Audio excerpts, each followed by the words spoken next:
Hello दोस्तों, मैं हूं वर्मा। स्वागत करता हूं आपका आपके इस प्लेटफॉर्म 524 पर। जैसा कि आप सभी जानते हैं, आज हमारा क्लास 2 है प्रॉफिट एंड लॉस के ऊपर।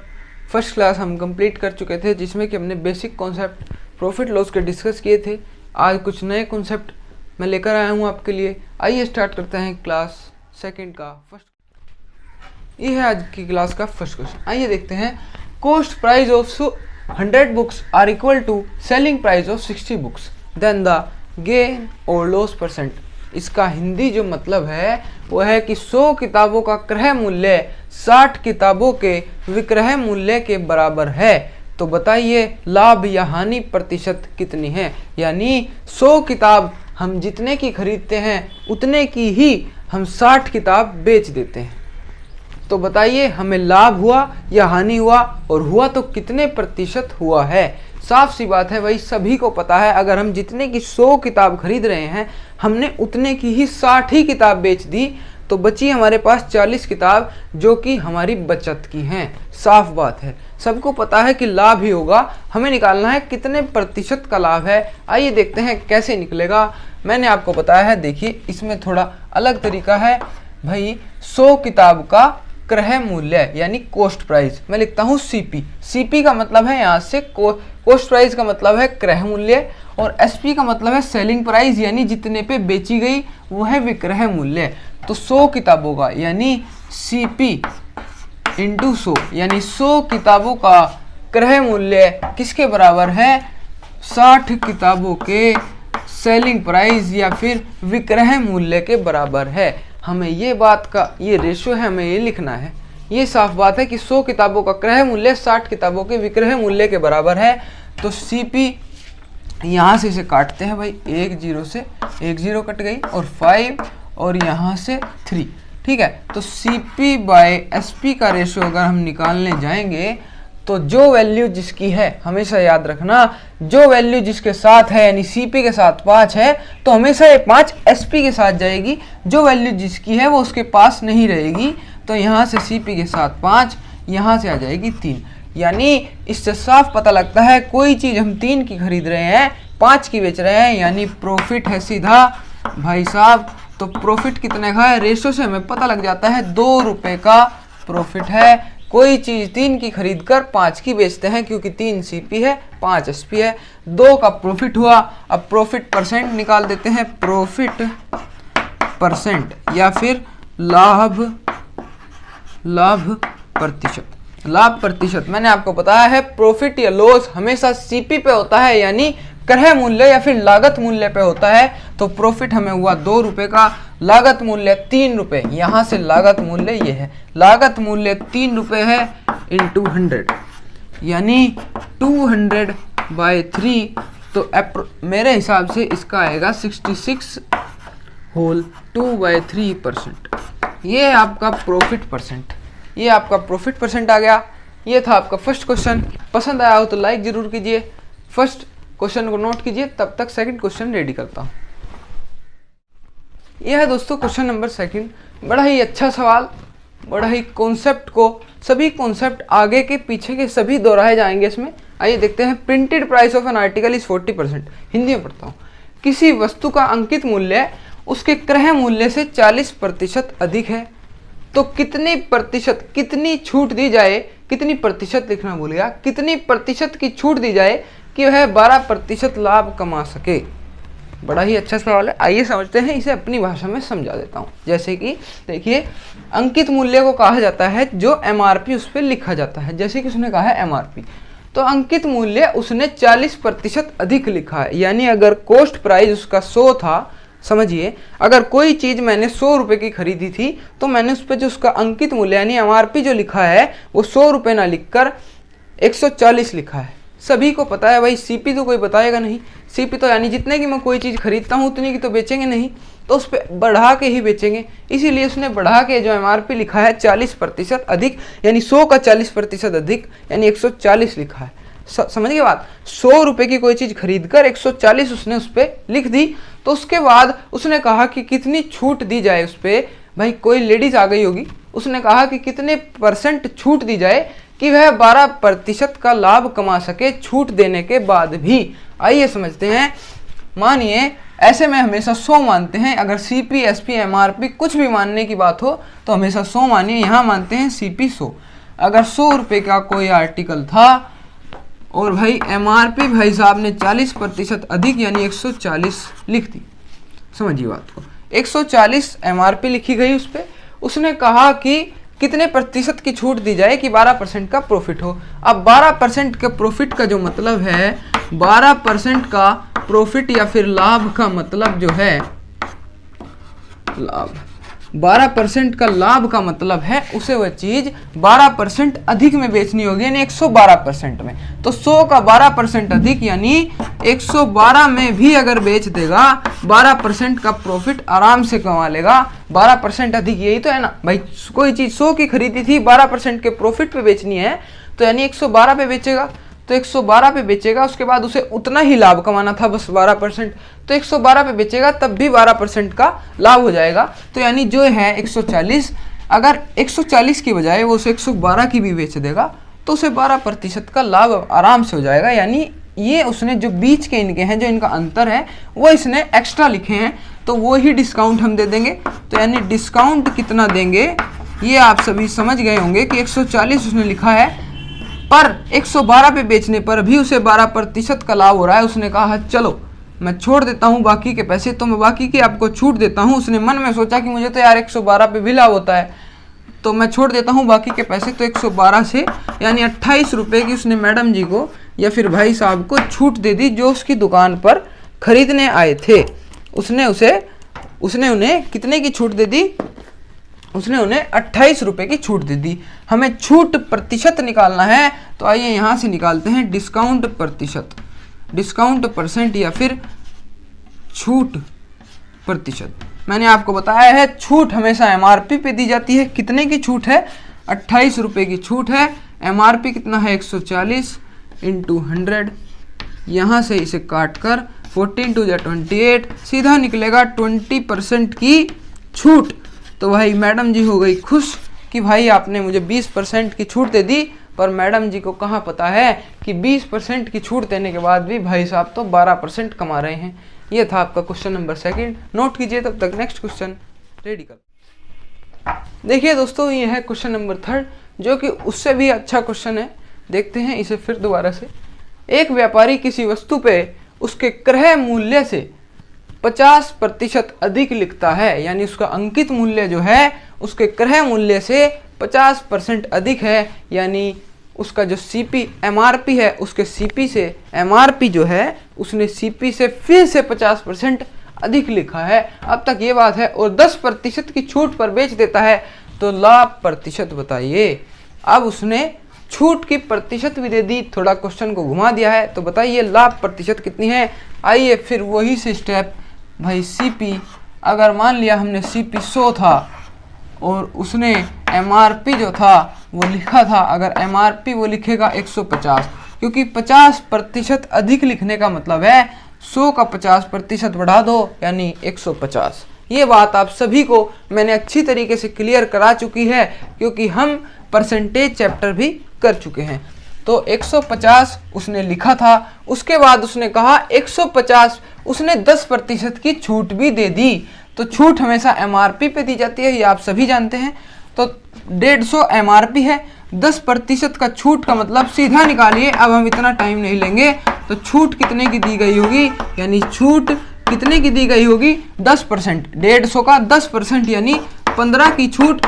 देखिए एक बात समझिए, 10% निकालना है, अगर 10% निकालना है तो सीधा 1 0 कट करेंगे।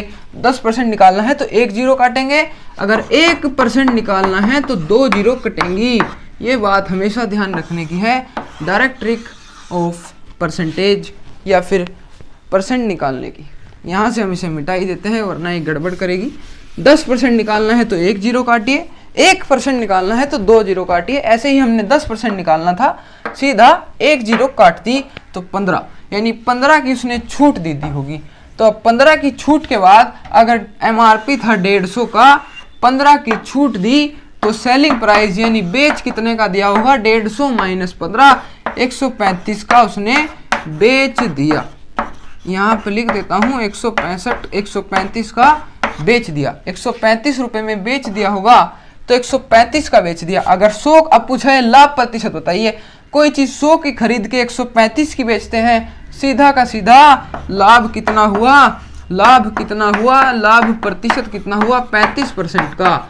ये आप सभी जानते हैं, कोई चीज 100 की खरीद के अगर मैं 135 की बेच देता हूँ, 35 रुपए का लाभ, और प्रतिशत पूछे तो सीधा 35% का लाभ, क्योंकि चीज हमने 100 की खरीदी थी। और लाभ जो होता है या हानि होती है हमेशा सीपी पे होती है, और सीपी का 35% निकालेंगे तो सीपी का 35 रुपए बढ़ा के निकालेंगे तो 35%। ये आपका क्वेश्चन नंबर 3 था, बड़ा ही अच्छा क्वेश्चन था।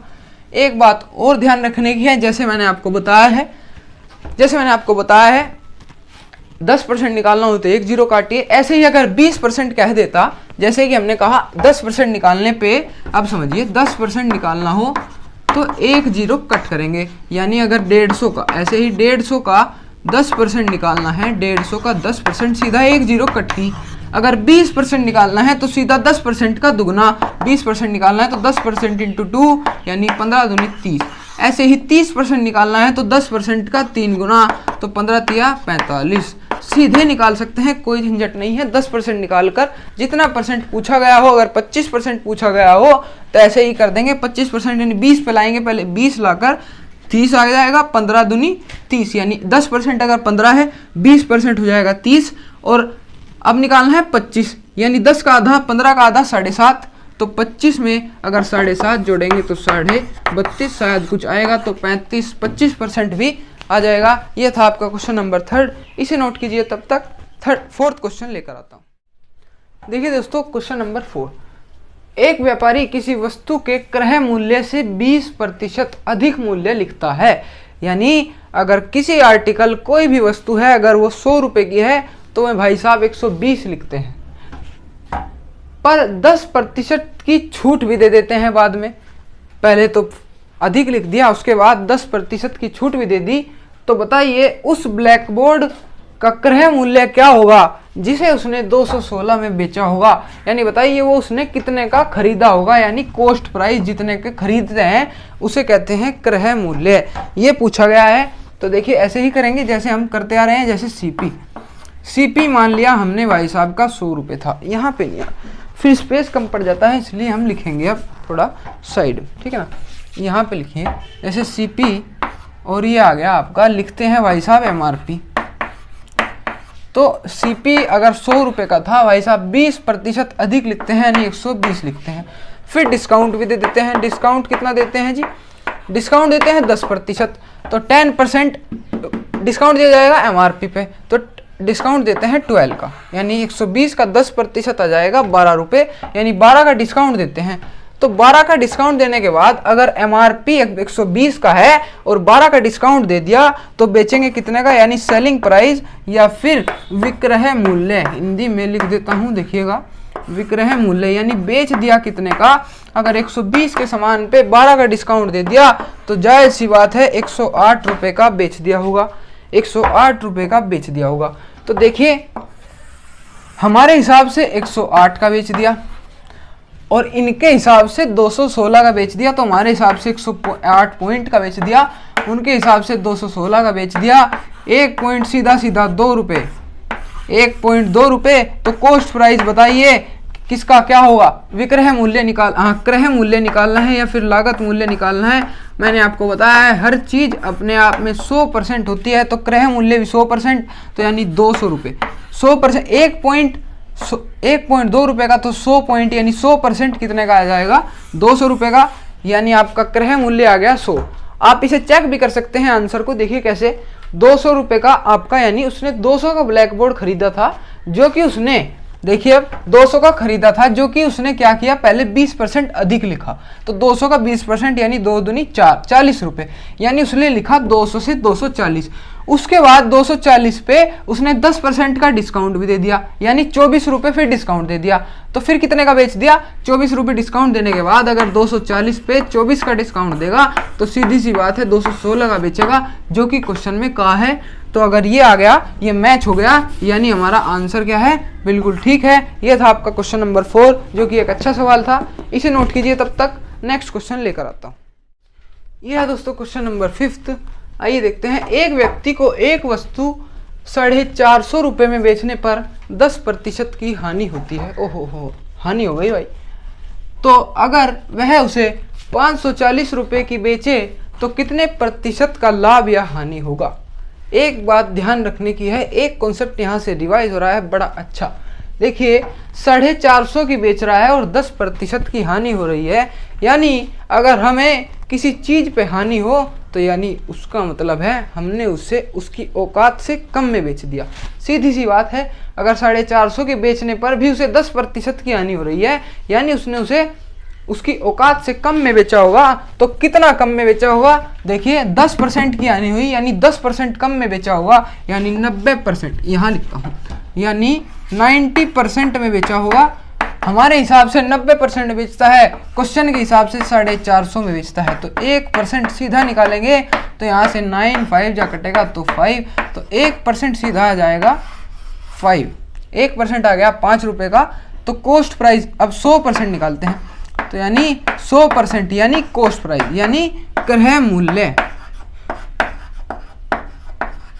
क्रय मूल्य 100%, तो इसका यहाँ से ये एसपी आ गया, ये एसपी में 1% आ गया। जैसे यहाँ से हमारे हिसाब से 90% की बेच रहा था, उसके हिसाब से 450 की 1% आ गया 5 का, 100% आ गया आपका 500 का, यानी ये इसका सीपी आ गया, यानी जितने में उसने चीज़ खरीदी थी, या फिर क्रय मूल्य या फिर लागत मूल्य, यानी उसने 500 में कोई चीज़ खरीदी और 450 की बेच रहा था, तो सीधी सी बात है उसे क्या होना था, हानि ही होनी थी। आप भी चेक कर सकते हैं, 500 का 10% 50 होगा, जो कि उसने 50 कम में बेच रखा था। सीधी बात है ना।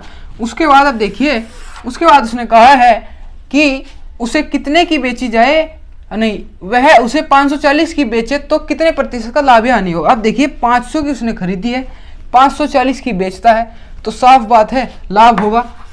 तो लाभ कितने का हुआ, लाभ हुआ 540 माइनस 500। सीधी, ये तो दिमाग का है भाई खेल, ये तो दिमाग का खेल है। आपका 40 रुपये का लाभ हुआ, ओ सॉरी 40 रुपये का लाभ हो गया। तो लाभ प्रतिशत कितने % लाभ हुआ, सीधा निकाल सकते हैं 40 का लाभ। लाभ या हानि हमेशा कॉस्ट प्राइस या फिर क्रय मूल्य पे होती है, जो कि 500 रुपये है।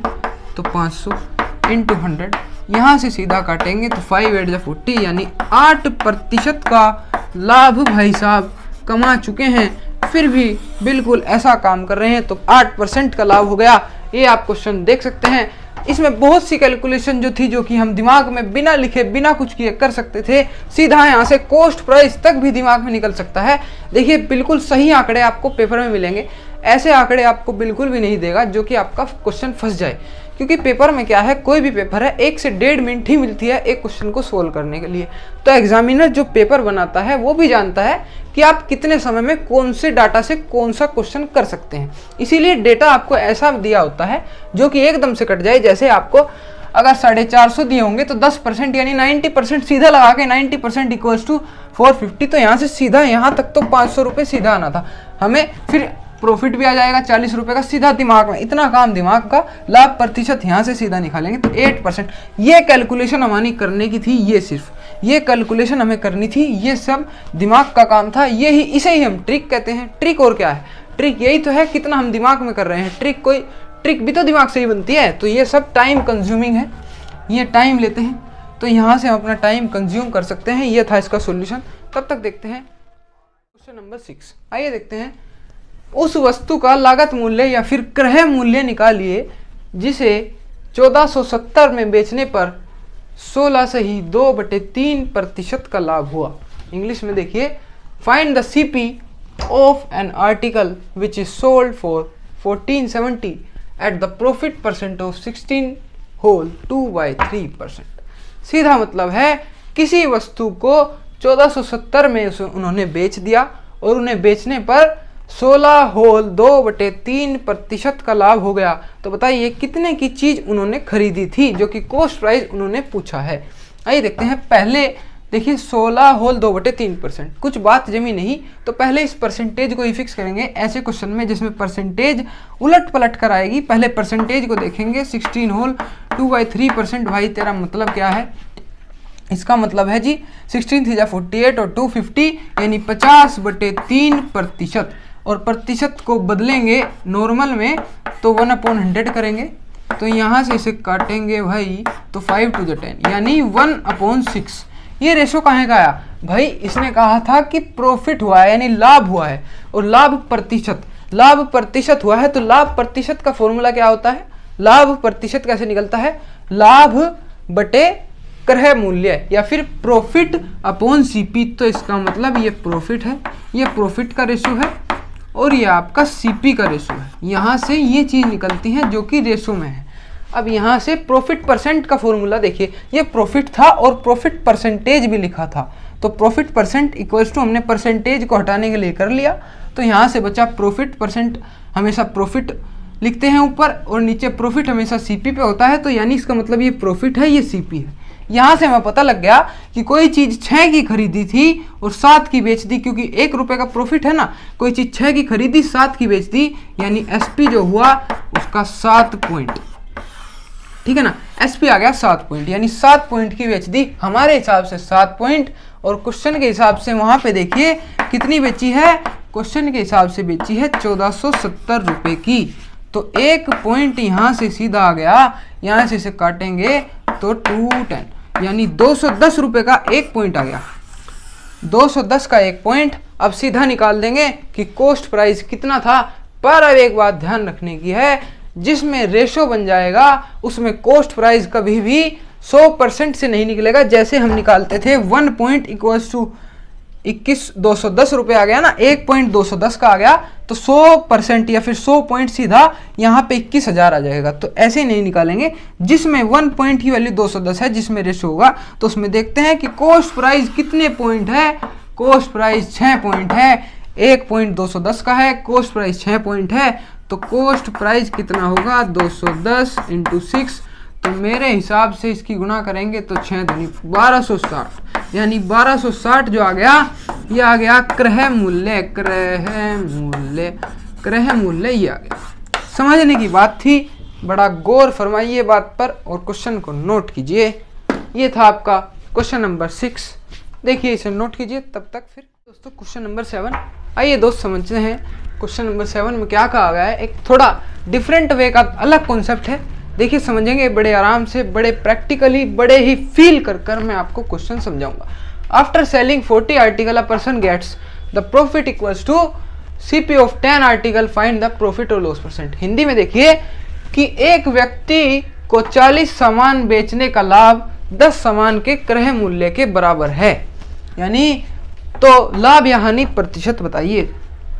क्वेश्चन मैं आपको समझा रहा हूं, देखिए ध्यान से समझिए। इसने कहा है कि एक व्यक्ति जितने उसने 40 सामान बेचने का लाभ जो है उसका, यानी उसने एक व्यक्ति को 40 सामान बेचने का लाभ 10 सामान के क्रय मूल्य के बराबर है, यानी उसने 40 सामान पहले खरीदे, उसके बाद 40 सामान बेचे, तो जो उसे 40 सामान बेचने पर फिर 10 सामान के क्रय मूल्य के बराबर लाभ हो गया। यानी 40 सामान, यानी मैंने 40 पेन अगर खरीद लिए और मैंने फिर 40 पेन बेच दिए, अगर एक पेन यहाँ से 4 का खरीदा था तो मुझे लाभ कितना हुआ, जितने के 10 पेन थे, यानी 10 पेन का क्रय मूल्य जितना था, यानी 40 का ही लाभ हुआ मुझे 40 पेन पे। एक पेन पे 4 का लाभ, तो 10 पेन पे, एक पेन पे 4 का लाभ, तो 40 पेन पे 160 का लाभ हुआ होगा, जो कि 4 पेन के लागत मूल्य के बराबर है या क्रय मूल्य के बराबर है।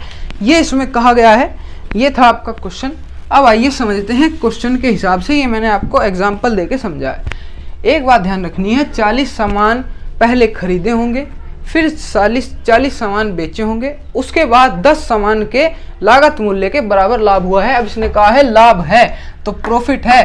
प्रॉफिट कैसे निकलता है, एसपी माइनस सीपी, यानी selling price minus cost price. देखिए यानी लाभ, हिंदी में भी लिख देता हूं, लाभ कैसे निकलता है आपका विक्रय मूल्य, विक्रय माइनस क्रय मूल्य, ठीक है ना। यानी जितने की कोई चीज बेचते हैं उसमें से घटा देते हैं जितनी चीज खरीदी है, यानी कोई चीज अगर 200 की बेच दी और 100 की खरीदी तो 200 माइनस 100 यानी 100 का लाभ, ठीक है। ऐसे ही हमने लिखा है कि प्रॉफिट हुआ है, इसने कहा है पहले ही प्रॉफिट प्रॉफिट कितने के बराबर है? 10 आर्टिकल के सीपी के बराबर, यानी 10 सीपी के बराबर। कोई भी आर्टिकल है उसके जो 10 सीपी हैं, यानी 10 आर्टिकल जितने के खरीदे हैं, यानी 10 आर्टिकल के क्रय मूल्य के बराबर, क्रय के बराबर, क्रय लिखता हूं, क्रय मूल्य, ठीक है। 10 आर्टिकल के क्रय मूल्य के बराबर जो है वो आपका प्रॉफिट है। उसके बाद जो एसपी रखेंगे, भाई बेचे कितने होंगे? 40 ही खरीदे होंगे, 40 ही बेचे होंगे, यानी 40 तो एसपी है, यानी 40 बेच दिए होंगे, और 40 बेचने के लिए 40 खरीदने होंगे, तो 40 सीपी। समझे बात को? अगर नहीं समझे तो दोबारा बता देता हूं भाई। 10 के बराबर 10 क्रय मूल्य के बराबर लाभ हुआ, यानी 10 सीपी के बराबर लाभ हुआ, उसने कहा था। उसके बाद ये बात हम समझते हैं कि 40 अगर उसने बेचे होंगे तो उसका मतलब है उसने 40 खरीदे, पहले 40 खरीदेंगे, उसके बाद 40 पेन बेचेंगे, उसके बाद हमें 10 पेन के लागत मूल्य के बराबर ही लाभ होगा। पूरा सामान खरीदकर पूरा सामान बेचना होगा, उसके बाद ही लाभ होगा। एक बात यहाँ से, एक कॉन्सेप्ट आगे के क्वेश्चंस में काम आएगा। जैसे अगर हमारे पास 10 किलो, अगर हमारे पास 10 किलो चीनी है, 10 किलो अगर हमारे पास चीनी है, अगर हम उसे 30 रुपये किलो के हिसाब से लाए, और पहला कस्टमर ही ऐसा आ गया जो कि गाड़ी में बैठा था, बड़ा ही हवाई दवाई कस्टमर था, हमने उसे वो 30 रुपये के बजाय, 30 के बजाय हम 30 रुपये किलो के हिसाब से लाए थे, हमने 50 रुपये किलो के हिसाब से उसे बेच दी। 1 किलो पे ही सीधा 20 रुपये कमा लिए, तो हमने उसे बेच दी। उसके बाद भाई साहब हमारे आ गए, कोई दूसरे भाई आए, उसने कहा भाई कैसा धंधा चल रहा है भाई? हमने कहा जी बढ़िया चल रहा है, हमारा तो ऐन बढ़िया, आज हमने 30 रुपये किलो चीनी लाए थे, 50 रुपये किलो बेच दिया, बढ़िया लाभ हुआ। तो बढ़िया लाभ हो रहा है हमें, तो पता लगा हमने 1 किलो जो बेची, उस भाई साहब को पता लग गया कहीं से कि चीनी तो 40 रुपये थी मुझे, पर उसने 50 रुपये दी। उसने ऐसी हाई लगाई, पूरी 9 किलो चीनी खराब हो गई। समझिए कि 1 किलो चीनी सिर्फ लाभ में बेचने पर जरूरी नहीं है कि आगे की 9 किलो चीनी भी पूरे लाभ में बिकेगी। इसलिए लाभ या हानि का तब तक नहीं पता चलता जब तक हम पूरा सामान खरीदकर पूरा ना बेच दें। किसी एक आर्टिकल को बेचने से हम पता नहीं लगा सकते कि हमें बाद में लाभ होगा या हानि। जैसे कि 1 किलो चीनी बेचने पर अच्छे लाभ पे खुश हो गया था, पर इसे कहाँ पता था कि भाई साहब तो तकड़े हैं, भाई साहब ने ऐसी हाय लगाई कि 9 किलो चीनी खराब हो गई, तो भाई साहब तो ये दुकानदार भाई साहब तो डूब गए, इनका तो 9 किलो चीनी का नुकसान हो गया। अब ये 20 रुपये का प्रॉफिट हुआ था, कहीं 20 रुपये के प्रॉफिट से थोड़ी 9 किलो का नुकसान पूरा किया जा सकता है। इसलिए इस बात से सिर्फ यही बात पता चलती है कि हमें पूरा लाभ तब तक या पूरी हानि तब तक नहीं होगी जब तक जितना सामान खरीदा है उतना पूरा ना बिक जाए। अगर हमने 10 किलो चीनी खरीदी है, 10 किलो तब तक नहीं बिकेगी जब तक हम नहीं कह सकते, तब तक हम नहीं कह सकते कि हमें लाभ हुआ या हानि हुई। यही इसमें बात है। 40 पेन खरीदने के बाद 40% पेन खरीदे होंगे, तभी 40 पेन बेचे होंगे। इसीलिए हमने सीपी भी, एसपी भी, बेचे भी 40 पेन है, खरीदे भी 40 पेन है, और जो प्रॉफिट हुआ है वो 10 पेन की सीपी के बराबर है। अब मुझे नहीं लगता कि किसी को ऐसा जो बचा होगा किसी को समझ नहीं आया होगा। अब सीधा हम निकाल लेंगे एसपी बाय सीपी का रेशो, एसपी बाय सीपी का रेशो निकालेंगे।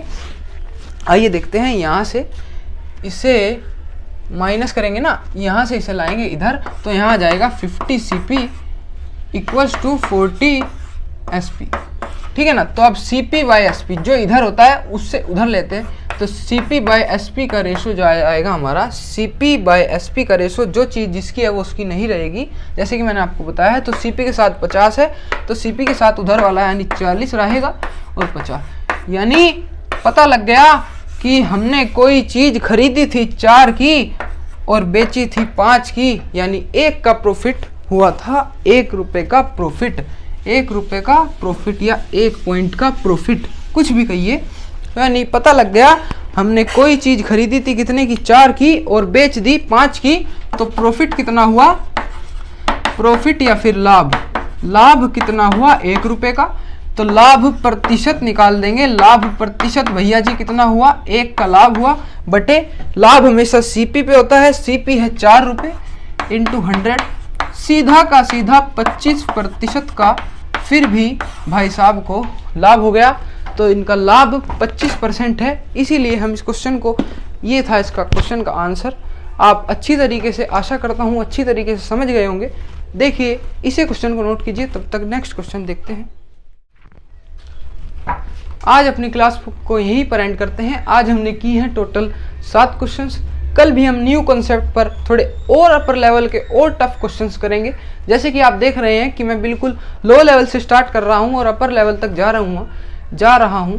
जैसे कि आप देखिए आज की जो क्लास के सभी क्वेश्चंस थे वो अपर लेवल के एग्जाम्स में, CPO CGL में या SSC CHSL में, एयरफोर्स वाई ग्रुप में, बहुत से अदर एग्जाम्स हैं, रेलवे में, सभी में, ऐसे कॉम्पिटिटिव एग्जाम्स में सभी इसी टाइप पे क्वेश्चंस पूछे जाते हैं। और आगे की जो हम क्लासेस करेंगे सभी उसी क्लासेस से आएगा, उन कॉन्सेप्ट से बाहर आपका कुछ नहीं आएगा।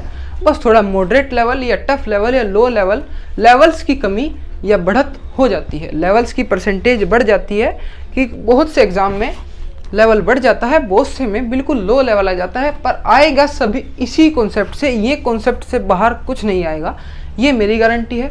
आप बस मेरे साथ रेगुलर क्लास लगाइए, उसके बाद आप एक चैप्टर फिनिश करने के बाद, जैसे कि हमने 2 चैप्टर फिनिश कर लिए, तो आपके दोनों चैप्टर के पूरे एक्स्ट्रा क्वेश्चंस में जो मैंने कराए उससे एक्स्ट्रा क्वेश्चन कोई साइड बुक से होने चाहिए। आप उसकी प्रैक्टिस, आपके हाथों से में सवाल निकल जाने चाहिए, तभी बात का मजा है। वरना आप मेरे साथ साथ करने से कोई फ़ायदा नहीं होगा जब तक आप इनकी प्रैक्टिस नहीं करेंगे।